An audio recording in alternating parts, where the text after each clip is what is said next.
Hello, this is Grace chatting and I'm founder of Relationship Academy. Now this little video is just to answer some questions. One question that came from Liz on the Facebook group, and her question was regarding the challenges faced by partners of alcoholics. What should they do? Well, first of all, let me say that anyone living with an alcoholic has got daily challenges, and it's not an easy position to be in. Now, we could get into debates and discussions about, what makes somebody an alcoholic. Clearly, the majority of alcoholics don't think that they are alcoholics. Some professionals say, well, we shouldn't label people. However, that's little help to the people who are living with the problem. In AA, they would describe it as a cunning and baffling problem. In academic circles, they would describe it as a complex and multidimensional problem. The fact of the matter is, whatever you believe the cause of it is, or whatever description you would give to it, there is absolutely no doubt that it is a huge problem, and it has mega effects on relationships and on families. So there's two schools of thought about how it should be approached. Some people, the AA folk, would say there needs to be abstinence and that the person needs to be if you like, guided towards abstinence without coercion. And the other school of thought is that it can be controlled. Now, I'm just going to declare my personal view here. I think by the time the problem of alcohol in a family gets to the point where professional help is being sought, then by that point in time, enough damage has been done to the person, to the family, and probably to their liver as well, to warrant considering seriously abstinence. Because as I go through this, you'll see that there are different dimensions to it. And many people get obsessed with controlling their drinking, and their life becomes about not drinking or not drinking too much. And of course that makes it into a will issue. So I actually don't believe it's a will issue. I believe that there are some people who are unfortunate enough to have a condition that means they develop a compulsion for drinking alcohol. Some other people it's cigarettes, some other people it's chocolate. It's different things, but some things are relatively harmless compared to others. So moving away from that, the fact of the matter is that there's something like 33,000 deaths a year from alcoholism. 15% of all road accidents are caused or alcohol related, and 26% of drownings and 36% of fires are alcohol related. So it is a fairly serious problem. So what of the person who's living with someone who's caught up in that? Now, they are affected physically, mentally, emotionally, financially, socially. They are affected in all those areas. Their sleep is disturbed, they are stressed, they get worried about it, they worry about the health of the other person, their own health starts to suffer, and of course it is a progressive condition. So as the years roll by, and over time, they are thinking, oh well, it's just because of his difficult childhood. Oh, it's because he's so stressed out in this job. When he gets a different job, things will be better. Oh, well, it's this house. If we moved areas, then things would be different. If we had a family, he'd be different. And I'm saying he here. Of course, there are women with alcohol problems, many of them, but the majority are men, and the majority of statistics refer to men.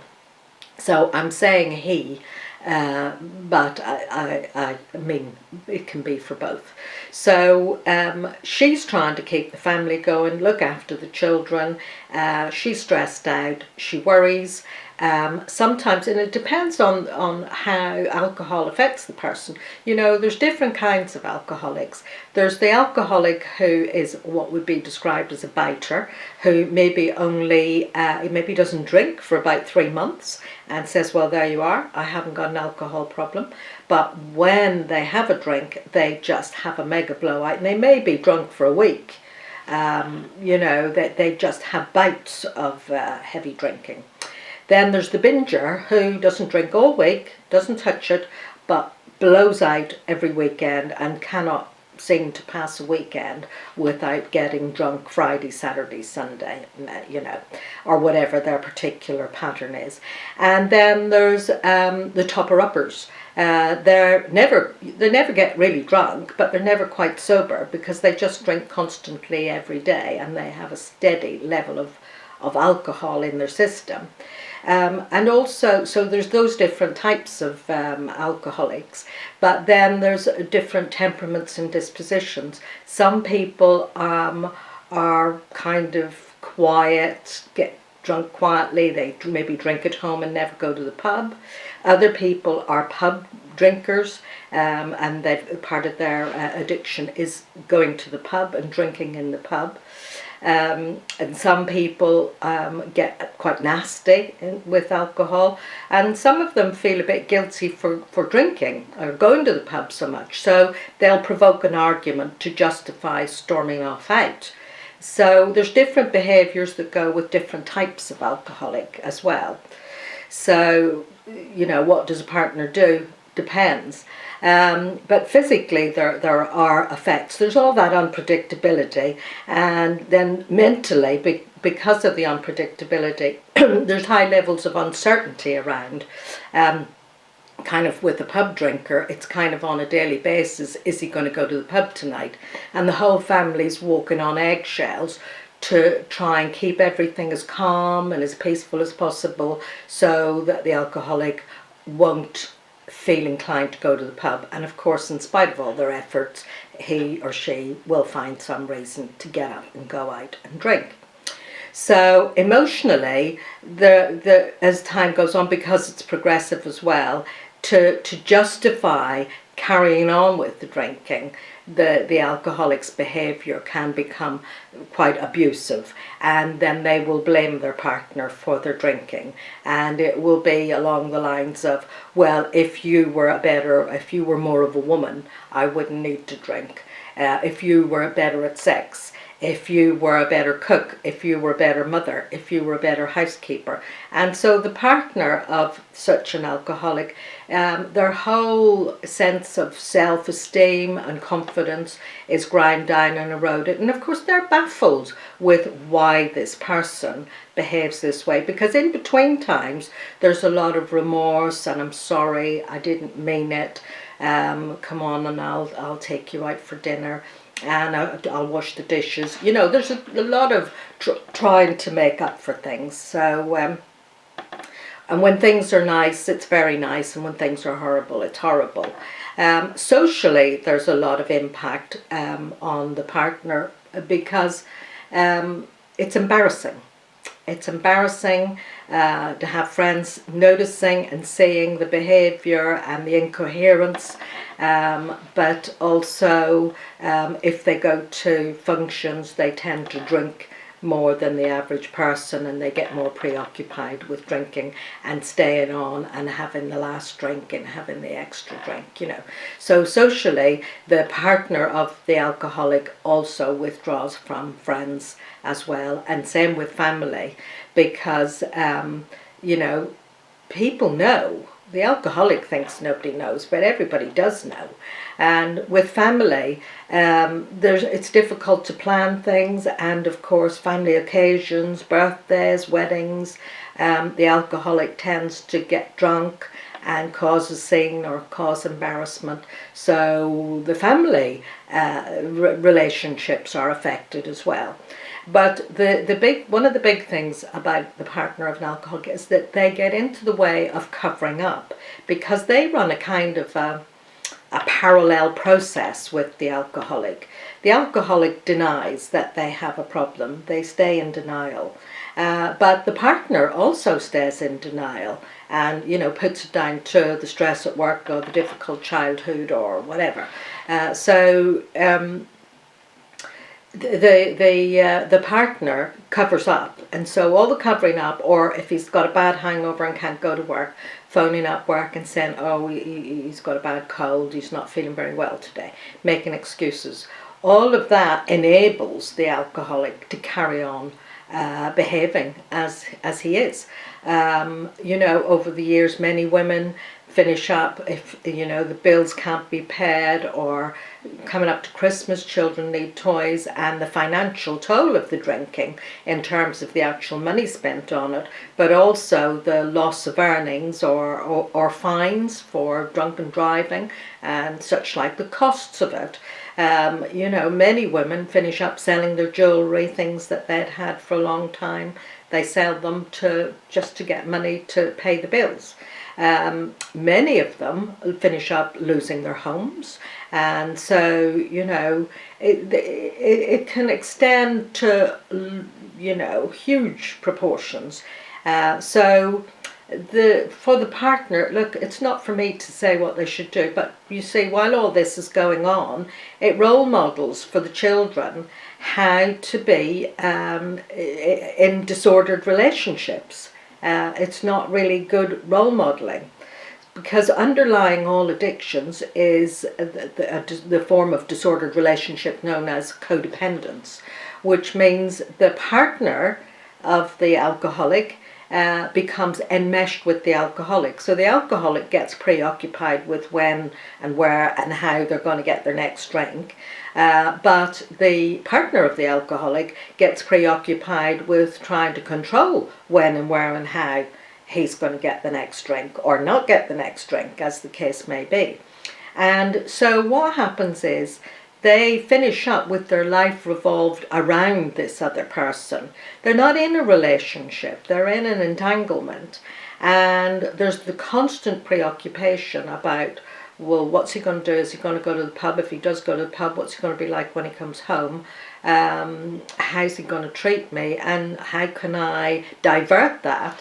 And then, of course, there's the there's the rows that they finish up having invariably. So what happens is, for the partner, how it all plays out is that they become caught up in this game of, like, the Cartman triangle, the drama triangle. So I've done some videos on that if you want to look them up on YouTube. So they become the person who's keeping it all together, keeping the roof over their head, keeping the family going, keeping the children cared for, and being the responsible one. But they become martyrs. And in being that, they lose themselves. They are not the person that they would have been or could have been if they weren't so caught up in this situation, because their behaviour becomes very reactive. They feel hurt, they take it personally, and who wouldn't? They take it personally and feel that, if he really loved me, he wouldn't treat me this way. But of course, as Tina Turner, her song, "What's Love Got to Do with It?" Love hasn't got anything to do with it. It's not about love. And so, but because the partner takes it personally and thinks it is, and it's about not being loved, they get hurt, then they get angry, then they get contemptuous, and they behave in ways that fundamentally is not really how they would wish to be living. So, like I say, they're running in parallel and they live in denial. It's usually not until there is some crisis. Either the alcoholic gets into trouble at work, as many do, or there's a drunk driving incident, or some other event, some accident, or some kind of crisis that brings matters to a head, that the partner starts to accept this is not just a case of is he mad or is he bad. This is a case of he's out of control, and actually so am I.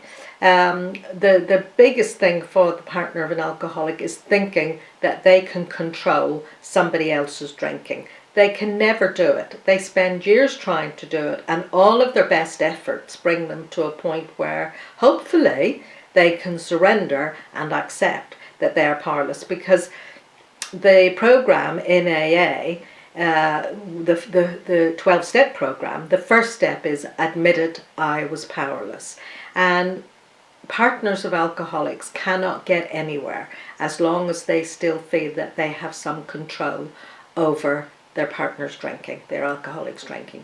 So when they get to the point of accepting, I actually cannot control this person's drinking, that is a really good place to be. Mahatma Gandhi, he said, any imposition of one's will upon another is an act of violence. We don't have the right to impose our will on our partners, our husbands or our wives, just by virtue of being married to them. Doesn't give us the right to do that.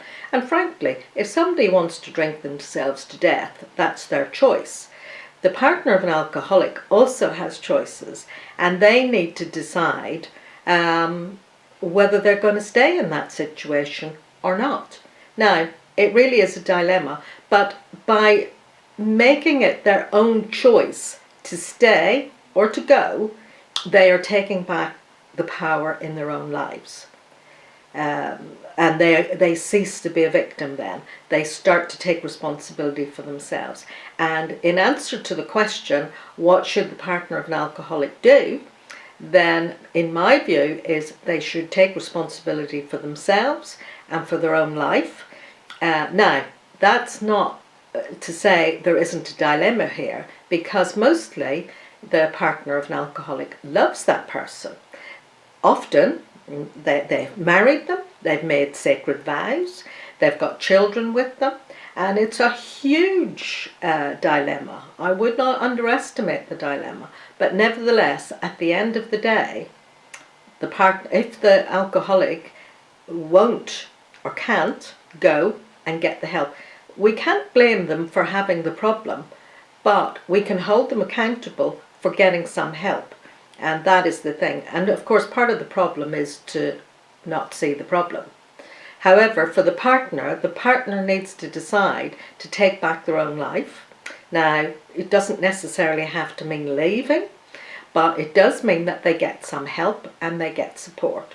They can go along to al-anon. They absolutely must get informed. So that means reading about the issue. And as I say, there's different schools of thought. They need to get some support. I think the best support available is from al-anon, which are all people who are spouses or relatives of alcoholics. So they are people who know about the problem firsthand.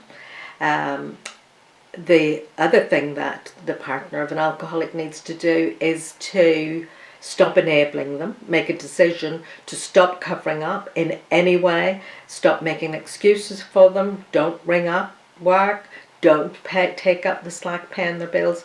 And so, there's a lot of fear around, because sometimes people are risking losing their homes, and the partners are frightened to not go sell their bracelet and pay the mortgage. But, it just puts off the inevitable. It just puts off the day of reckoning.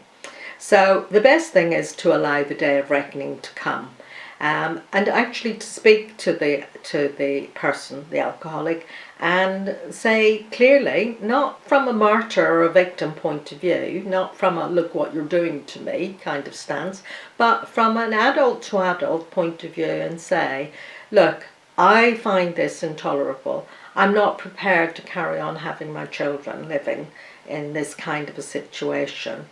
I'm going to get on with living my life. I'm going to do that here. I'd like you to get some help, but I can tell you, if you don't get some help, I don't intend to tolerate this indefinitely. So I'm asking you to get some help, and perhaps it's helpful to give them a phone number of somebody, maybe AA, where they can get some help. But the thing is to stop putting up with it. So the answer is get informed, get support, and get a life, and I mean that in the nicest possible way. If you would like to pass this on to anybody who has a problem, I'm very happy for this to be passed on. So I hope that answers your question, Liz.